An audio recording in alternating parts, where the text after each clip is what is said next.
السلام عليكم ورحمة الله وبركاته. اللهم صل وسلم وبارك على سيدنا محمد وعلى آله وصحبه أجمعين. يا صباح النشاط وصباح الحيوية على أحلى وأجمل متابعين في الدنيا، ورمضان كريم عليكم يا رب يا حبايب قلبي. يا رب كده يجعل كل أيامكم خير وبركة وسعادة. وحشتوني جدا جدا جدا. بصوا أنا باين على صوتي إن هو تعبان قوي، ويعني برد. عايزه اقول لكم والله برد من قبل رمضان بكتير لحد دلوقتي، بس طبعا ايه، ما اقدرش اغيب كده عن حبايب قلبي.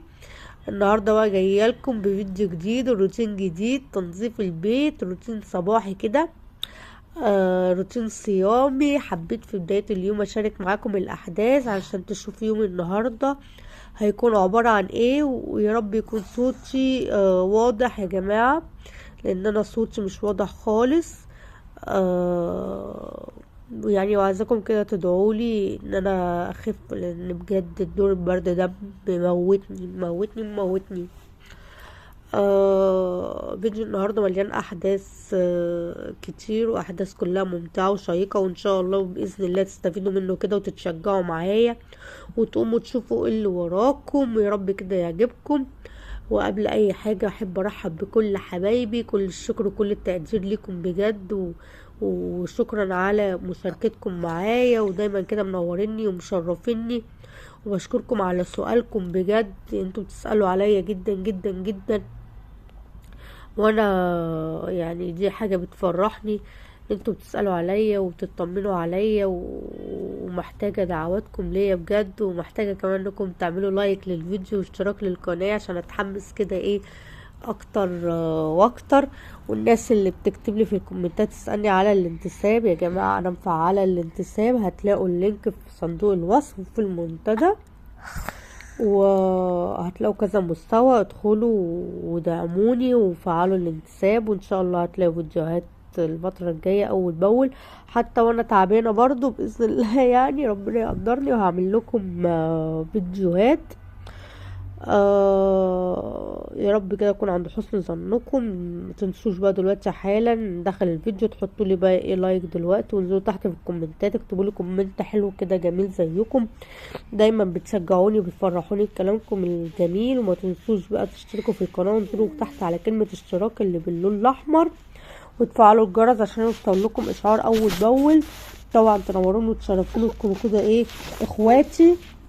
آه بصوا بقى ايه اول حاجه النهارده، اصلا يعني انا بعمل في الدنيا في الريسبشن وكده في الشقه. عايزه اقول لكم ان التعب والصيام وكل حاجه، بس الحمد لله ربنا مديني قدره واراده ان انا اقدر اعمل اي حاجه. زي ما انتوا شايفين كده ايه، صحيت بدري وقلت لا انا لازم اعمل الريسبشن ولازم انفض الدنيا وكده. فبقول لكم اليومين دول كانوا ساقعه جدا مع برضو يعني دور البرد وكده، بس الحمد لله. فنفضت، كان في تراب كتير، مش عارفة اصلا التراب ده بيجي منين، يعني على طول حتى بالليل بكون مقفلة الدنيا. بكون مقفلة الدنيا وبس الصبح طبعا عشان بس كل حاجة ان هي تتهوى والشمس الشمس تدخل والحاجات دي كلها. ف يعني مش عارفة التراب بيجي بالليل ولا بالنهار ولا إيه، بس يعني مش مشكلة. بس طول ما الواحد برضو ايده زي ما انا معوداكم قبل كده، طول ما الواحد ايده في الحاجة اول باول، طول ما الواحد ايده في الحاجة اول باول الحاجة يعني ايه بتنضف. بس بقى يا جماعة، فانتوا اعذروني بالله عليكم بالله عليكم بالله عليكم. اعذروني لو في اي حاجة في صوتي، إن انا فعلا تعبانه جدا جدا جدا بجد. فزي ما انتوا شايفين كده ايه الحاجه، طول ما ايدينا في الحاجه كده اول باول الحاجه بتنضف على طول. اهم حاجه التهويه الصحيحه للبيت، ان احنا نهوي الدنيا ونهوي البيت اول باول. دي بتدي طاقة وللمكان، وبتخلي الشمس تدخل وفي اي ميكروبات ولا اي حاجة. طبعا اول كام يوم كده في رمضان في الصيام الدنيا بتبقى ايه مش متظبطه، حركة الجسم متكونش متظبطة، بيكون في حاجات كتير عايزة تتعمل قبل الفطار وحاجات عايزة تتعمل قبل بعد الفطار. فانتوا قولولي يعني قبل الفطار بتعملوا ايه، بتمشوا يومكم ازاي، عملتوا ايه اول ايام رمضان، بتعملوا ايه في رمضان عامة، بتتابعوا مسلسلات ايه، رحتوا فين، اتعزمتوا وعزمتوا كده. يعني حابة اشارك معاكم حاجات كتير. انا عايزه اقول لكم ان انا من قبل رمضان وانا تعبانه، يعني ولا رحت ولا جيت ولا خرجت ولا اي حاجه، يا دوبك تعبانه، اصلي اصوم اقرا شويه قران، لو في مثلا مسلسل اتابعه ولا حاجه، بس يعني هو دول اللي انا بعملهم، وعلى مقضيها بقى علاج علاج علاج. آه بس بقى يا جماعة، فانتوا برضو قولولي، يعني حابة اشارك معاكم كده كل حاجة. قولولي عملتوا ايه في رمضان،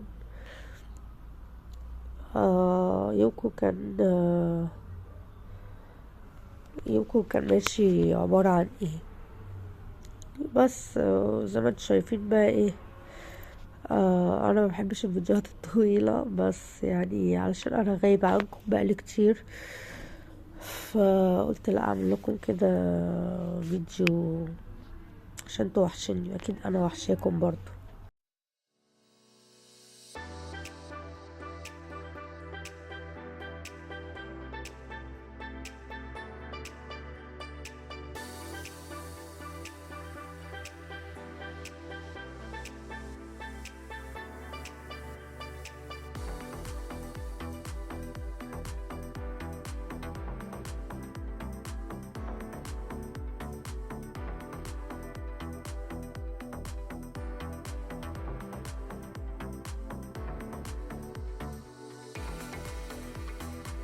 بس في حاجة والله عايزة اقول لكم عليها، يعني على قد ما الواحد برضو تعبان وعنده برضو جسمه تعب والحاجات دي كلها، بس برضو لما بيقوم ان هو يتحرك في البيت ويفتح الشبابيك ويشوف الدنيا كده ويشوف ايه اللي وراه والحاجات دي كلها، بيبتدي ان هو ايه، لا ما بيسيبش نفسه للتعب والحاجات دي كلها، بالعكس يعني بيعمل كل حاجة.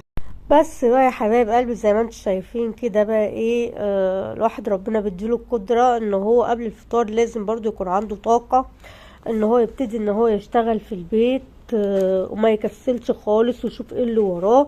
وبعد الفطار بقى ايه، يعني مثلا انا بتكلم عن نفسي ان بعد الفطار باخد ريسك كده ايه، برتاح. طبعا الواحد ما بيفطرش كتير على الفطار علشان ما يتعبش يعني مرة واحدة وجسمه ما يهمتش، فبفطر كده ايه، حاجات بسيطة على شوية مية والكلام ده كله، ممكن تمراية حاجة، شوية شوربة، الحاجات دي كلها.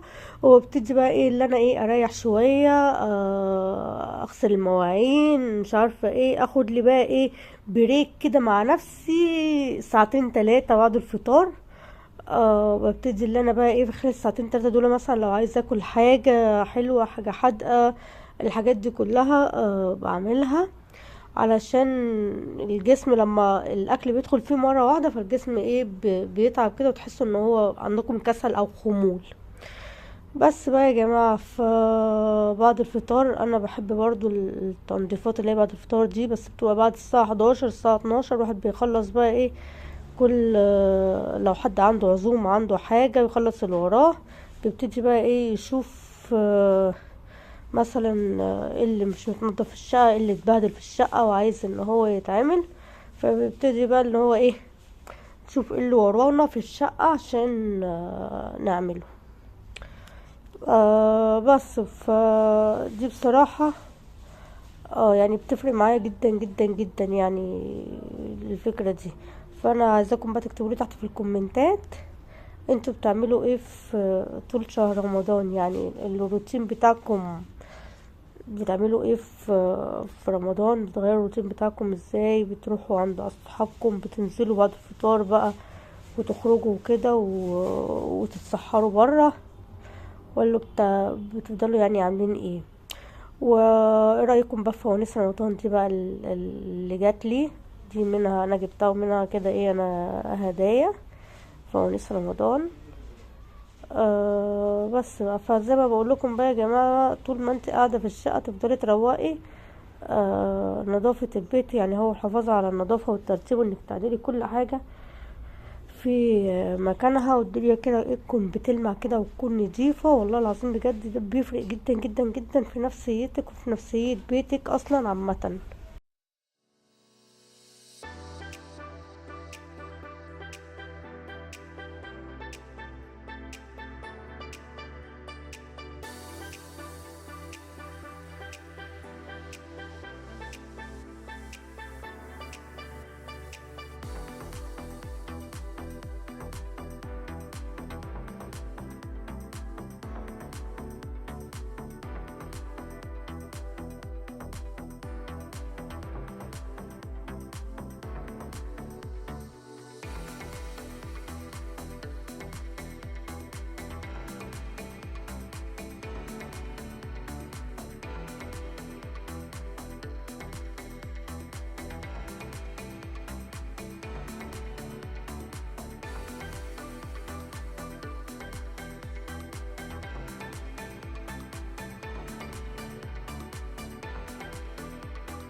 بس بقى يا حبايب قلبي، زي ما انتم شايفين كده بقى ايه، الحيطان كمان لازم تتنضف اول باول. الحيطان الفاتحه دي لما بيجي عليها التراب كده فبتتبهدل كلها كده، وبيبقى اصلا ايه لونها باهت. انما لما تتنفض اول باول كده بفوطه نضيفه، فوطه انتم مش فوطه جسم، لا يعني فوطه انتم مش هتستخدموها، بس تكون نضيفه جدا جدا، بحيث ان انتوا ايه تبتدوا ان انتوا تنضفوا الحيطان كده زي ما انتم شايفين. بصوا، اصلا عايزه اقول لكم والله العظيم كميه تراب بتطلع من الحيطان. انا الحيطان دي يعني كل 3 ايام لازم ان هي تتنفض كلها.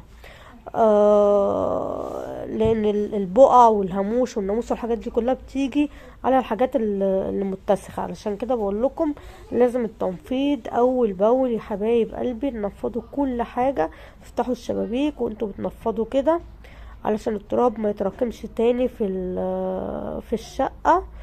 بصوا البراويز دي كلها والله عايزه اقول لكم يعني حتى لونها مش باين دلوقتي، بس لونها فتح جدا جدا من ساعه ما اتنفضت. في التراب بيكون باين وفي التراب ما بيكونش باين. في تراب على الشبابيك مع ان الشبابيك اصلا بتتعمل يعني عايزه اقول لكم ان الشبابيك اصلا بعملها ايه، بعملها كل 5 ايام والله العظيم. شيل التراب وبغسلها والكلام ده كله، بس طبعا ما بنزلش ميه على الحيطان عشان زي ما انتوا شايفين كده الحيطان فاتحه، فلو نزل عليها اي شويه ميه او اي شويه طينه فالدنيا بتتبهدل خالص خالص يعني.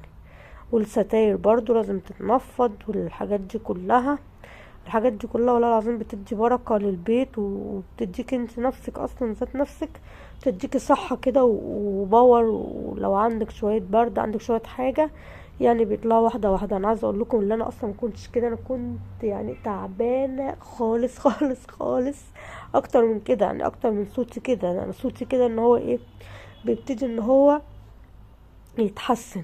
انا يعني انا عايزه اقول لكم مش تعبانه انا والله العظيم متدمره. بس الحمد لله على كل حاجه. بص انا عايزه اقول لكم ان انا حاطاه فوق الانتريه ده، دي ملايات عاديه انا حطاها كده فوق الانتريه بحيث ان انا احميه من التراب واحميه من الحاجات دي كلها لحد ما اجيب له كسوه.